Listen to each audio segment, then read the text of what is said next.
When you're in there, you think that you just know the truth. You know, white people are more intellectually capable than other people. They are the words of a repentant racist. I start to use the phrasing and the language that there is like, you know, an overwhelming majority of Jewish people in media and banking. You know, and you start to ask yourself, like, are Jewish people white? A young woman once consumed by hate. In that time, do you think you were racist?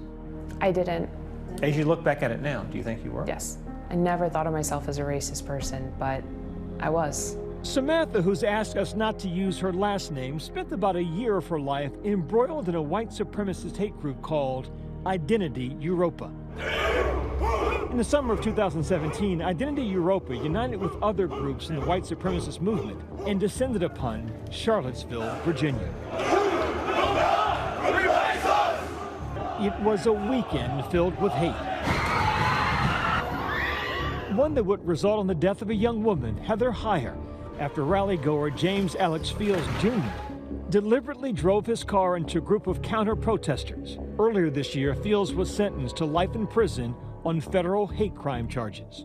Up until the Unite the Right rally, there was no explicitly connected death to the alt-right, and everything changed that day. She realized it was time to get out.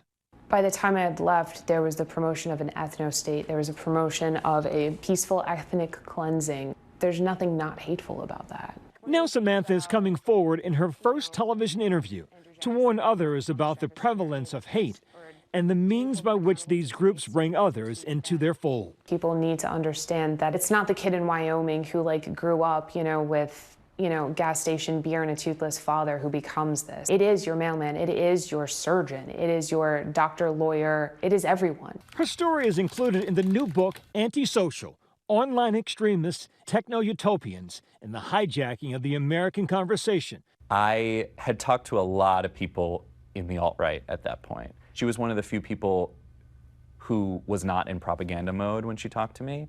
So I felt like rather than getting spin or what the movement wanted me to hear, I was just getting an actual human's story.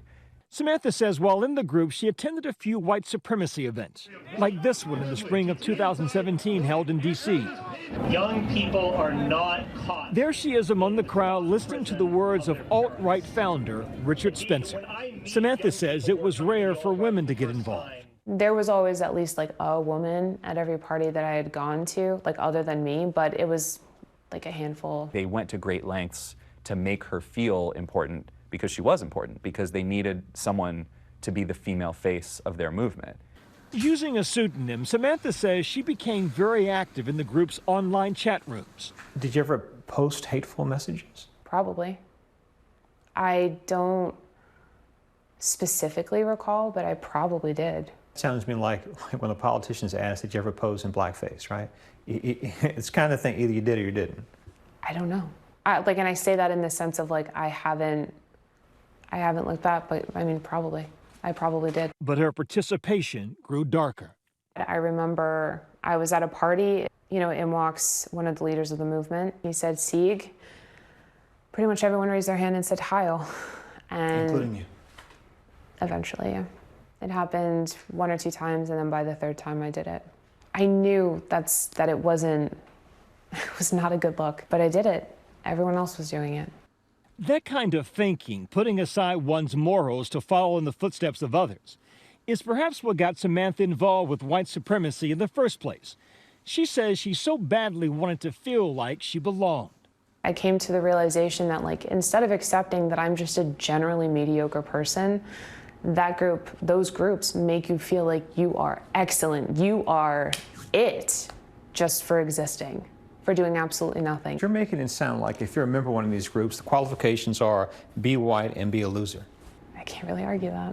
It's much easier to get sucked in if you're lonely, if you don't have a strong sense of self. And I think they got to her at a time in her life when she was just really battered around and didn't really know who she was. She was a girl who grew up in the suburbs of New Jersey, middle class as she describes it, a nice disguise for family demons. My brother and I were basically kind of trying to raise ourselves.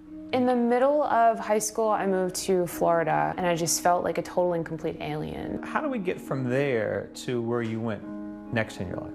I met someone in 2014, and I immediately fell in love with them. And that was that. It was game over. But Samantha says one day that all changed, when he changed. He would call me a degenerate. He started saying phrases like he couldn't defend me on the day of the rope. Day of the rope, what is that? The day of the rope is...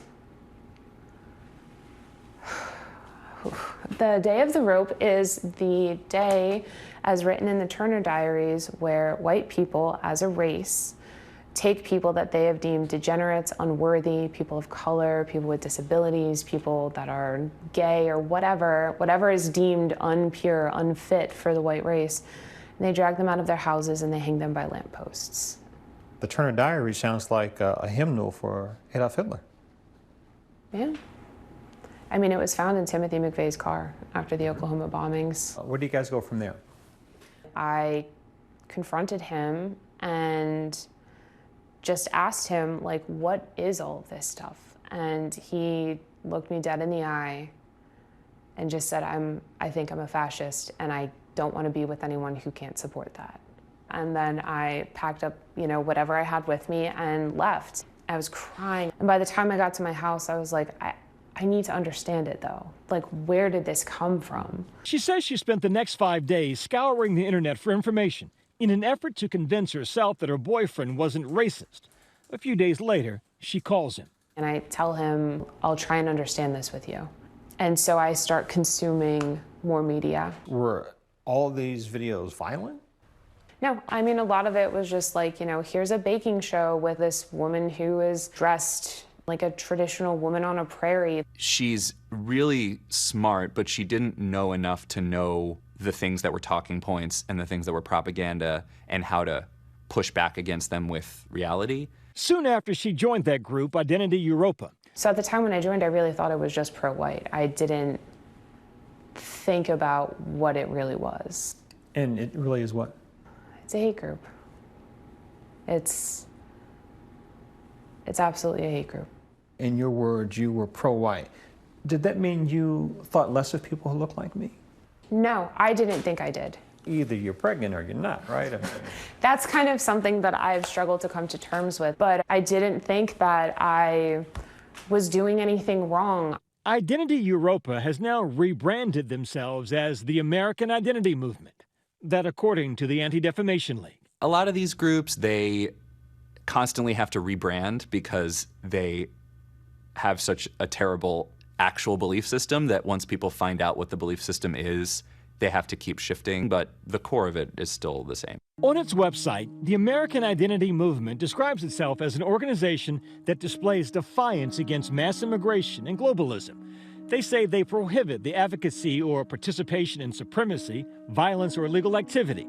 They say that allegations to the contrary originate from left-wing individuals and organizations. As for Samantha, today she lives with both fear and regret. Fear of those she followed, regret for those such hate can harm. I learned from this, and I really hope that I can help people understand how this happens and how they too can get out, and how maybe you can even stop someone from starting. For Nightline, I'm Byron Pitts. Hi everyone, George Stephanopoulos here. Thanks for checking out the ABC News YouTube channel. If you'd like to get more videos, show highlights, and watch live event coverage, click on the right over here to subscribe to our channel, and don't forget to download the ABC News app for breaking news alerts. Thanks for watching.